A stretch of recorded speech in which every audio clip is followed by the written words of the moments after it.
So here we go. We're back. Let's do a little light version of the Everyone Gets a Trophy football podcast, joined always by Chris Howard. Let's take it away right from the top. Falcons, Cowboys. Cowboys coming a 3.5-point favorite over the Falcons, both coming off losses. Take from there. Like Dallas. All right. We're a big rush attempt guy.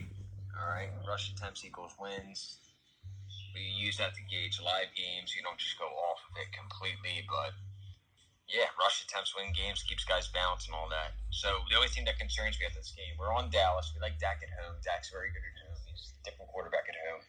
Falcons defense is just, their secondary is atrocious. They got Deion Jones back, Keanu Neal. Those are the only two guys they got besides Grady Jarrett, but 3 stars on 3 parts of the defense isn't going to help them out too much. Dallas is a different team at home. I mean, that's pretty much it. The only thing we got to watch out for is Tyron Smith, because we've seen this game before with Tyron Smith out and the right tackle out at the same time, and our boy Adrian Claiborne had like 7 sacks against Dak, so we're going to keep an eye on Tyron Smith. If he plays, we're definitely on Dallas. If not, still probably going to be on Dallas, but I think it's going to be a lot tighter every game, so we don't worry about the number, don't care about the spread. 80% of the time, it doesn't matter. It's a Dallas game. Those 3 wide receivers are going to eat Oliver up. They're going to eat that whole secondary up. Let's just keep going. Let's try to get through this. So when you say rush attempts win games, does that mean they pad stats at the end of the game, or is there more to it than that? At the end of the game, rush attempts. More rush attempts wins a game. Keeps the team balanced and keeps the offense balanced. I think it's 81% of the time it wins. So we use it to gauge it through the game. So if you see a team like Cleveland Thursday night who has 28 rush attempts to their 18, it's only 4 minutes left in the third quarter, we have a pretty good gauge on how that game's going to go. You can jump on something live. I mean, it got backdoored, but backdoors only happen, same thing. They only happen 20% of the time. It's not as much as you would think. All right, nice. Moving on. We watched... Hold on. You got CD, you got Amari, you got Gallup, and Gallup's just as good as Cooper. I mean, he's put up the same numbers, better numbers than Cooper since, all of last year. So don't sleep on Gallup and that defense. You're going to hear a lot about Alvin Smith. Apparently, he's this big redemption story, but yeah. Go Dallas. We've seen this game before. We've seen it at home. Dallas rolled. All right. On to an AFC East matchup. Bills head to Miami to face the Dolphins as a 5.5-point underdog. What do you have there? We have Miami. So 70%, no, what was it? 75% of divisional home dogs win and cover. So 75% of the time, if you're a divisional dog at home versus an opponent that you're very familiar with, they end up covering. So we're going to take the number there, maybe sprinkle in a little money line because we have to. Last week, Buffalo had 8 red zone appearances. We've been through this. I did this game with you, right? Yep. I showed you all this. I mean, Buffalo, any other week should really win this game, but they're not, it's in Miami. You can't really trust Fitzpatrick, but he threw, 2 picks last week or 3? Can't remember. Not important, but either way. You never know what you're going to get out of them. But 8 red zone appearances from Buffalo, doing that 2 weeks in a row. But they're going to have 12 red zone appearances in 2 weeks. It's very doubtful. We're going to play the numbers here, Miami. So you say 8 red zone appearances. What's the average per week, you think? Average per week for a good day is 4. Man. And they were there 8 times in 1 week. They were there 8 last week, yes. Dive back into that divisional home dog. What did we see last week? There was the Redskins at home as a dog. They won outright. Yep. There was the... What was the other one? What, week 1? Yes. It was Washington. It was Jacksonville. Jacksonville. There you go. Won outright. Big dog. Yeah. So those are the games you got to watch out for. Soon you hear about these upsets and you can't think of why. How'd that happen? So you have the familiar opponent. So Buffalo tomorrow could just have one of those games where, hey, what happened to Buffalo yesterday? And then people either overreact because it's one of those bad games. Like Minnesota a few years ago, just at home, they just got killed by the Bills. Remember that game? Yep. So it's just one of those days for them. Divisional dog at home. 75%. Is there any value on a divisional road dog? 60% of the time, a divisional dog on a road. All right, that segues me to the Panthers going to Tampa Bay, where they're an 8.5-point dog. Yeah, we like Tampa. Tampa's a top 5 defense last year. They're still the same defense this year. 2 matchups last year. They shut down Christian McCaffrey. The first time was on a Thursday night. They stopped him at like the 1-yard line. I don't know if you remember that or not, but Tampa ended up winning that game. And then the second game, I think, was in London. Tampa should have rolled, but Winston threw like 5 interceptions or something crazy like that in London. Yeah. If Tom Brady this time, Tom Brady after a loss usually gets pretty focused. There's no Godwin. That's going to be an issue, but Mike Evans should have a better week this week. Lattimore owns Evans. He's always owned Evans.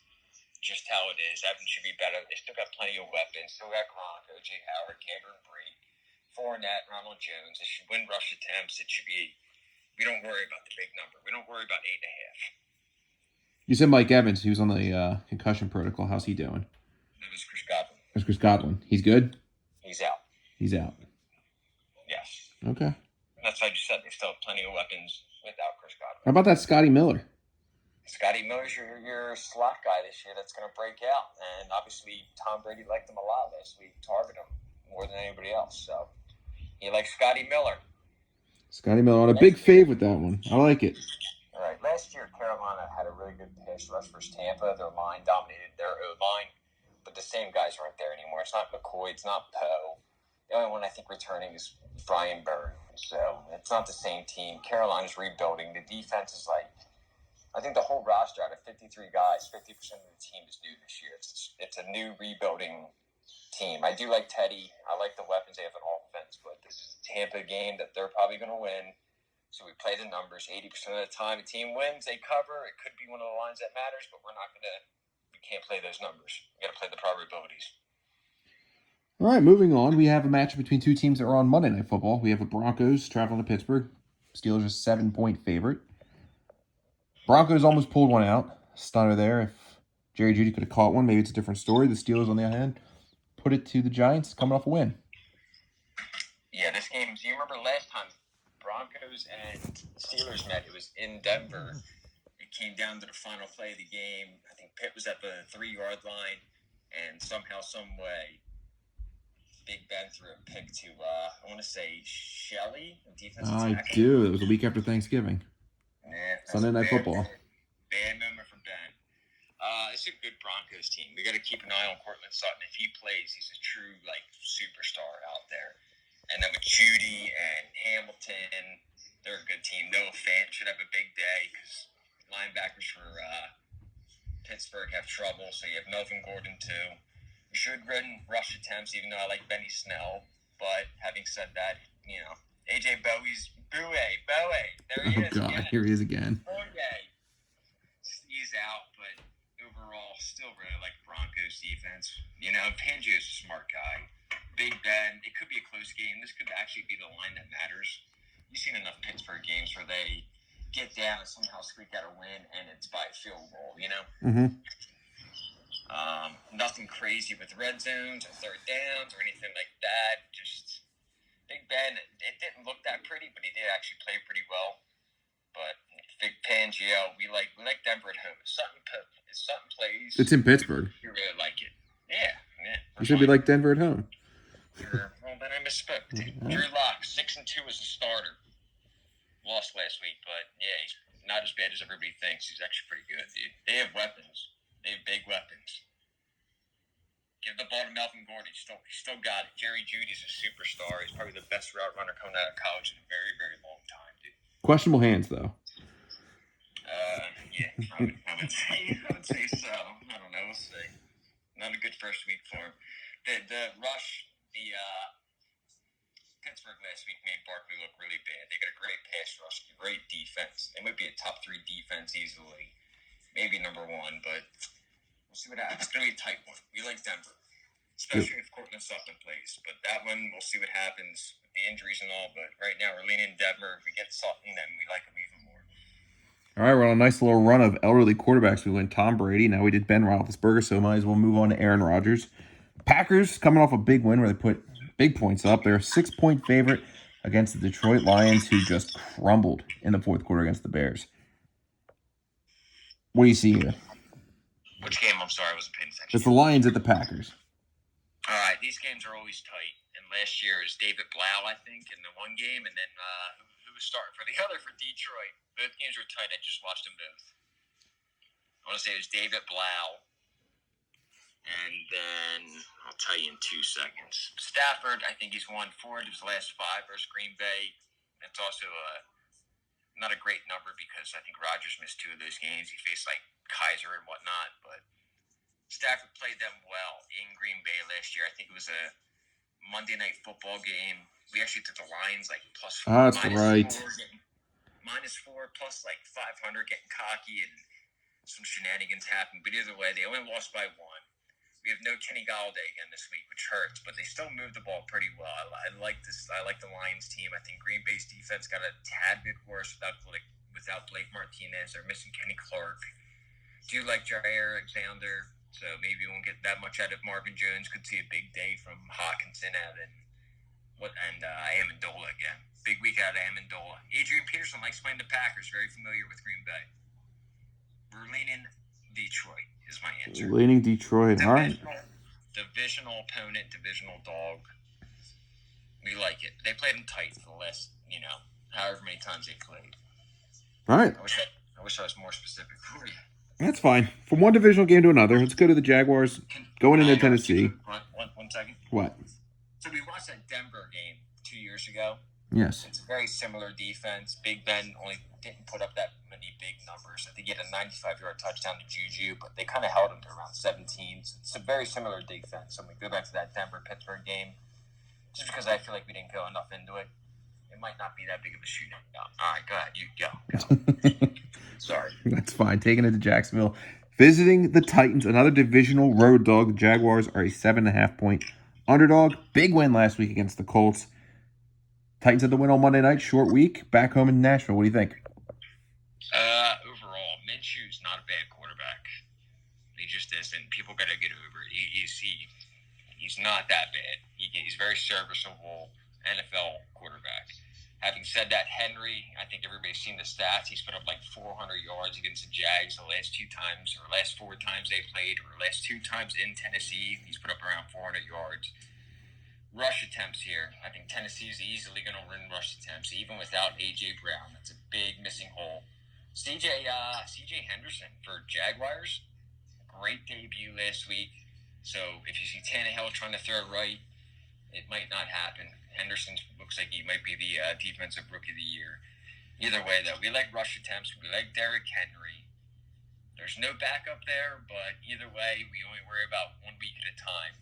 I think Corey Davis can do enough. Michael Pruitt can do enough. Jonnu Smith can do enough. Jags, just last year, I think they beat the Titans on a Thursday night. They sacked Mariota like 9 times, but that was a completely different Jags defense. That was Calais Campbell. That was Njoku. That was Ramsey. Yeah, Ramsey was there. I think AJ was there. It's just a completely different defense. And the second time they played in Tennessee, they won 42-20. They completely dominated. I think Nick Foles started that game. Minshew's very serviceable. I think it's going to be, Titans up big, and then maybe we might have a Minshew, potential backdoor situation, but divisional opponent makes it tough. Having said that, rush attempts are going to go with on this one. Rush attempts and not worry about the number. I know it's a big number. I know it's 7.5, but it's an imaginary line. Get it out of your head. From a big number to a small number, probably the biggest game in the 1 o'clock slot. The Eagles, coming off a just disgusting second half against the Redskins, are playing host to the Los Angeles Rams, who look better than what we saw last year on Sunday night. Eagles favored by 1.5. Rams looking good. Eagles looking not so good. What do you got? This is the annual Eagles season is over, and they stand no shot versus the Rams game. So we see this every year now. It's just like a bowl game. We're just used to it. There's no way the Eagles can win. The Rams looked great on Sunday night. Everybody's going to count the Eagles out, but they have Miles Sanders back. They have Lane Johnson, who, without Lane Johnson, they have a 30% win percentage without him. So last week wasn't a surprise, especially versus Washington. It was a great pass rush, but different team this year. They play the Rams pretty well on defense, and the Eagles defense last week actually played really well. I think Haskins ranked 31st out of 32 quarterbacks. Having said that, Wentz 32 out of 32. I think he has a bounce back game. It's the same thing every year with the Rams and the Eagles. Eagles play, they have no shot going in the game. They come into it. They shock everyone. They play well. Miles Sanders is back. I'm sure Doug were on the ball. They still have plenty of weapons. The defense is better than it was last year. Fun note, Josh Sweat was the number 2 ranked defensive end for PFF last week. So watch out for Josh Sweat. Josh Sweat. All right. So we're going Eagles. Eagles it is. That's not a homer pick. We're not taking the Eagles every week this week. It's not a homer pick. We were the Redskins last week and the money line. That pass rush is something serious, dude. Yeah. Chase Young, where do you go to school? Yeah, shut up. Let's go to another team of domers. We got a matchup of dome teams here. The Vikings +3 in Indianapolis is dome. Colts didn't bring to the table week 1 what we expected. The Vikings got trounced by the Packers, so 2 teams looking to bounce back. What do you have? It's a tough game, man. This is a game I'm having trouble with. We've seen Rivers play against Zimmer a few times, and I think he's I know he's at least 0-2. It might be worse than that. So he struggles against Zimmer, but it's a different. I really trust Frank Reich a lot. I don't know anybody else that wouldn't trust Frank Reich a lot, just because he's so good on third down. He's so good at play design. Just does everything well. He pounds the rock. They don't have their running back in this one. I'm leaning Minnesota here, even though they don't have their corners like they did the last few years. Xavier Rhodes is actually on the opposite side of the ball this time. He's with Indianapolis. So if you see fucking Xavier Rhodes come up with a game-clinching interception, it looks like it's written in a book. But right now we're leaning Minnesota. I'll look more at it. We're leaning with rush attempts. So when they run the ball well with Dalvin Cook, that's when they protect, Kirk Cousins. Even though they don't have Stephon Diggs, I think that hurt them last week. Coverage-wise, I like the matchup. I like the scheme matchup we have here with Mike Zimmer versus the Colts defense with Eberflus. Right now, we're leaning Minnesota. This game could go either way, but one of the tougher games on the board. We're leaning Minnesota based off of Phillip Rivers struggling against Mike Zimmer. We're going with history here. All right. Speaking of history, the next one up on the board is the Groundhog Game of the Day. We have the Giants going into Chicago as a 5.5-point underdog. Exactly like we saw last year. The Giants went into Soldier Field, a 5.5-point underdog. We were on the Giants last year. What are we on this year? Same game, same play. Hey. It's almost the same exact offenses and defense. I mean, the Giants have a little bit better of a secondary, a little bit better of a defense of Blake Martinez. I made you watch this game. I made you watch the Bears game from last week. What did you see with Mitch on that last drive? He only played well in the fourth quarter. What did you say? Tell him. I know you know it. What, last week's game? Yeah, how did Mitch look so good? How did Mitch burn Detroit? I made you watch it. I did, and I have. Did Mitch play that well? No, there were some insane catches. We saw, I think, consecutive one-handed grabs that probably wouldn't have been caught any other time in that game, and the receivers made them look good and marched down the field. Cohen made a one-handed grab on a bad pass. Anthony Miller made an unbelievable catch. Allen Robinson made an unbelievable catch. Jimmy Graham made an unbelievable catch. Allen Robinson in the news talking about a trade request. It was an Allen Robinson showcase last week and last year. Yeah, don't worry about that. So it's Giants again. Daniel Jones taking that next step. The biggest outside story for this game is Tiki Barber calling out Barkley about not being a bell cow back and about not being able to hit the hole. So if you see Barkley go off for about 150 tomorrow on 25 carries, it's a rush attempt thing. We've seen this game before, and the Giants should have won thing. I really think Barkley goes off. I really, truly do. Daniel Jones has never played a game with this full onslaught of receivers and tight ends. So either Slayton, Barkley, Shepard, Ingram, or Tate have at least been out. Who was out last week? Tate. Oh, yeah. And Okay. Right now, it looks like Tate is questionable. He may play because he's practicing this week a little bit. I think he was LP on Friday, so it's kind of up in the air. But overall, last week we saw Daniel Jones have 2 interceptions. Last week we saw the Bears have no turnovers. So if we're playing probabilities, everything about the probabilities for this game, plus the fact that we saw last week and that Mitch probably shouldn't have won that game, we're going Giants. Barkley's going to go off, dude. I'll say this: we watched Barkley on Monday night, and then we watched obviously that Giants Bears game from last year, and that it looks like all 10 linemen are trying to stop Saquon Barkley from doing anything. He's getting bottled up so quick, just running into a brick wall. I think he's had I don't know the exact number. I found all these notes. I don't have my notepad, but he's had since week 10 of last year, he's had 3 yards of carry or something like that.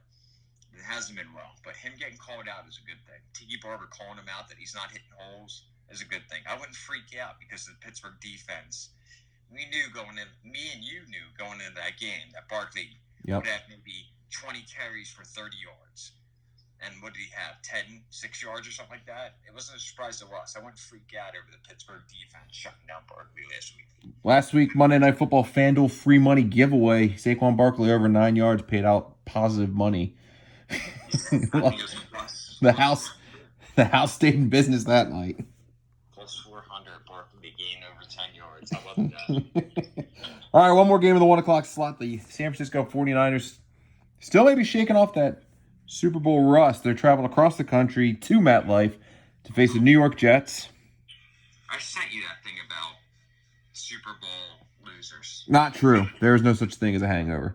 Yeah, I mean, it's what was it, 9 of the last 11 have made the playoffs? Yeah.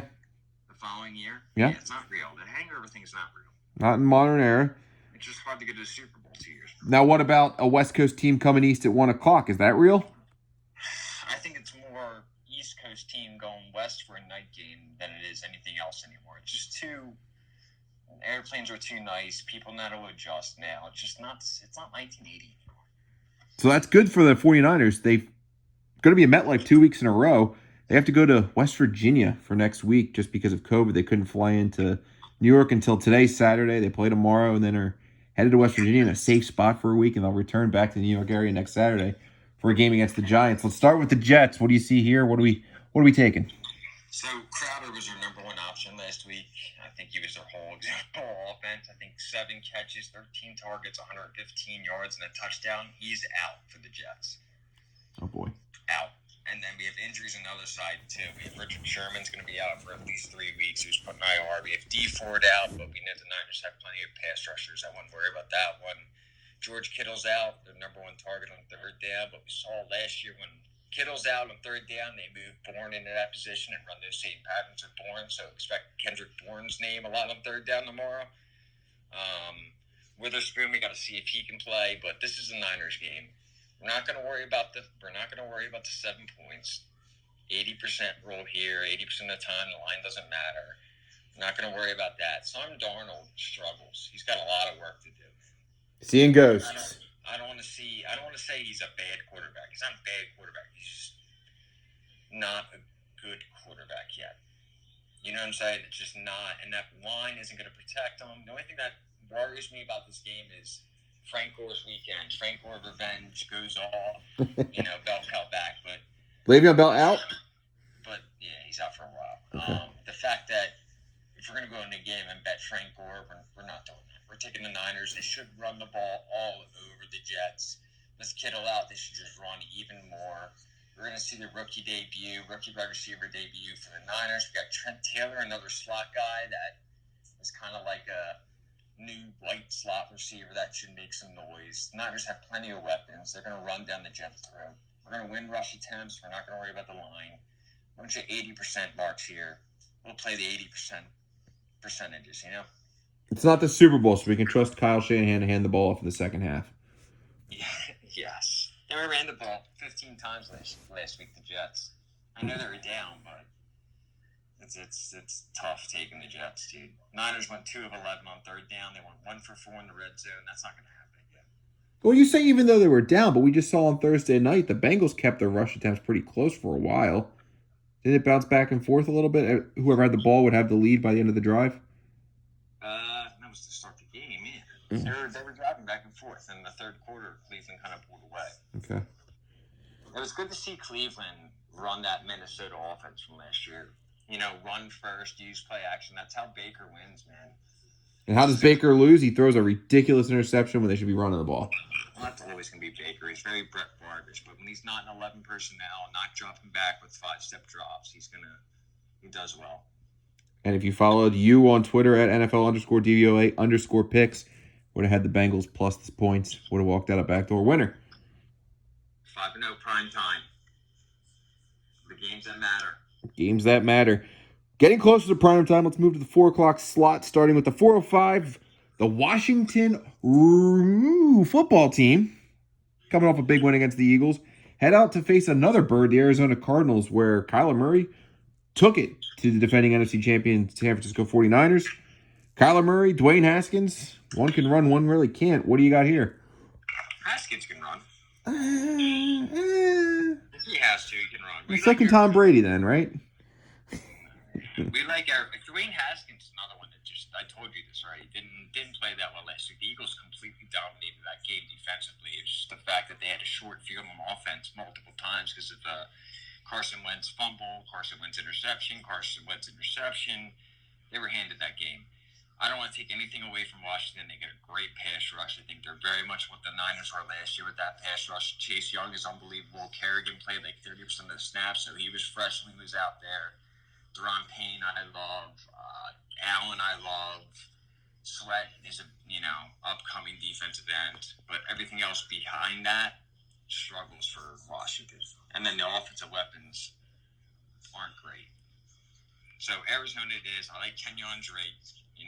Arizona last year, I think the first 10 weeks didn't really rush the ball that well. They didn't really lean into their run game, probably because of David Johnson. But once they got Kenyon Drake, they started running the ball 50-50 with throws. That's when they started winning. We'll probably see more of that. Plus, you can add Murray, get some more rush attempts in there. So a nice run game. Patrick Peterson I don't know if he's going to shadow Terry, but overall, you got Murphy on the other side. I think they can take Terry away. That's trouble. Washington has nobody for Larry, for Hopkins, for Kirk. There's too many weapons on Arizona's side. We're going to play 80%. We think Arizona wins. We're going to say, hey, don't worry about the 7. We'll take it. Recurring theme, don't worry about the points. They only matter 20% of the games. Another big spread coming up. We got one already this week, so there was one. Yep. There's probably 2 a week. There might be 3 sometimes. I've seen 4, but we already got one out of the way. All right. Moving on. Big home dog. The Houston Texans are a 7.5-point dog welcoming the Baltimore Ravens. Texans a little bit extra time to prepare. They had that Thursday night opener against the Chiefs where they came out, scored quick, but didn't do much after that. We just talked about Hopkins over on the Cardinals. We watched the game from 2019 between the Ravens and Texans, and what did we see? Security blanket. Anytime Watson needed to go somewhere, he went to Hopkins. He's not there anymore. What are you seeing? Where are we going?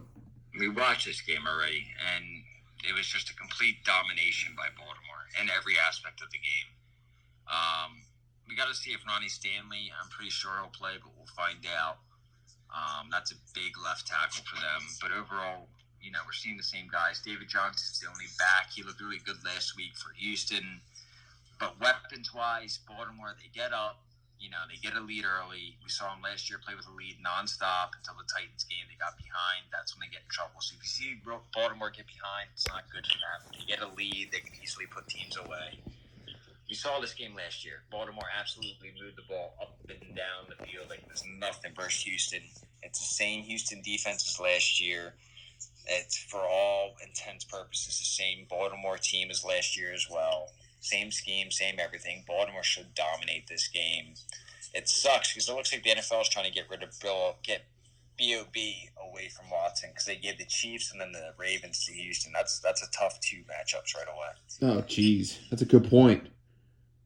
The committee will like that, though. If they're able to bounce back after 2 big losses, maybe they'll still have a chance at the playoff.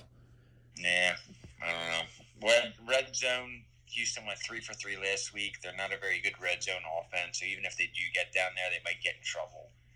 We just like everything about Baltimore. We like rush attempts, even though rush attempts is one of those things we can't really look at for the Ravens just because of how they run their offense. But overall, we got rush attempts. We got an offense that completely dominated their defense. I don't know what else to say about this game besides Baltimore. We've seen them roll. We're probably going to see them roll again. All right, there you have it. The Ravens moving on. The final game of the 4 o'clock hour. A recurring theme of the 4 o'clock hour tomorrow. Big favorites. 7 points, 7.5 points. Might as well go to 8.5 points. The Chiefs on extra rest. Andy Reid loves that. go to Los Angeles to face the Chargers. Gets to be their introduction to the new stadium. Chiefs Chargers, 8.5 point spread. What do you got? Here's about the spread. Andy Reid, I think he's 17-3 with extra time, which is an absurd record. Andy Reid owns the Chargers. Having said all that, this is a game that I'm not going to give you an answer for just yet.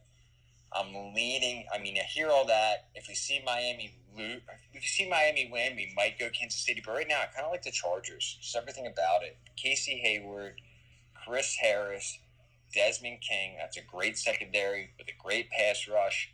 We went back. We watched the games from last year. The first time the Chargers and Chiefs played, they didn't have Tyreek Hill, but overall, Pat Mahomes kind of struggled. They didn't put that many points up on offense. Chargers should have won that game, but Rivers absolutely killed them with interceptions. Then we watched the Week 17 game that mattered. That's more of what we're going to get tomorrow. The same type of matchup, same type of players and all that. We have Tyrod Taylor this time, who doesn't turn the ball over. Knock on wood. I mean, I'm probably mushing the guy saying this, but he doesn't turn the ball over. He protects the ball well.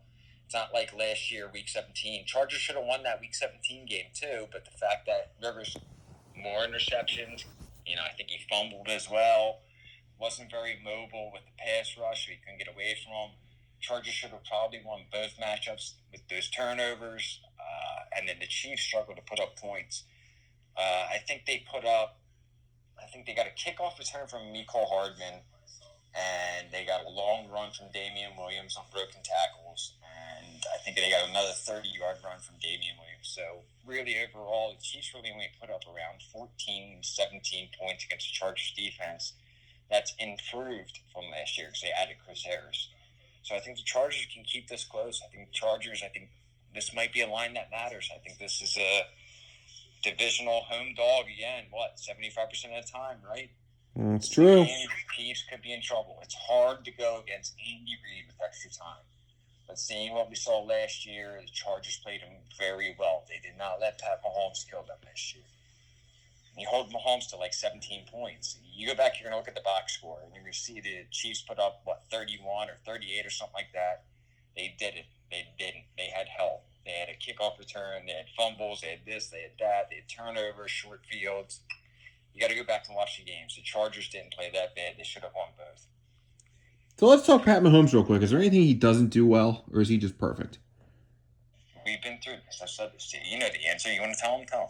The answer is, as far as checking the ball down, Pat Mahomes is not exactly proficient in that and struggles to get the ball dumped down to option B. We're not talking swing passes. We're not talking design. We're talking about looking downfield. Nothing's down there. Let me check down. I think Football Outsiders is the one that pointed this out to me. He ranked dead last in checkdowns last year. Dead last in success rate with checkdowns. And then we saw it Thursday night. We seen it last night. We seen it in the playoffs games. He just struggles to hit the check down. There's something about the accuracy, about the touch pass. He'll miss them. He'll just straight up miss. He'll throw over his head. He'll throw the ball short. It'll look like McNabb that way. He struggles checking it down. It's easier said than done, though, to say, hey, make Mahomes check down. That's a lot easier said than done. Well, there was time when Tyreek Hill was out last year, and that was during probably the lull of his season where he didn't have that deep threat, just throw the ball up and let the guy get under it. Yeah, they had to check down. And he had to check down, and he couldn't do it. So we'll see where we're at. Follow Howard on Twitter, NFL DVOA_picks. It was 31. The Chiefs put up 31 points against LA in Week 17. It should have been 17 because you got a kickoff return and a long run that was busted out. So it should have been 17 points last year. And then they put up 24, and it should have been 14. So an average of about 15 points per game offensively versus the Chargers. I'll leave you at that. Leave me at that. That does it for the 4 o'clock slots.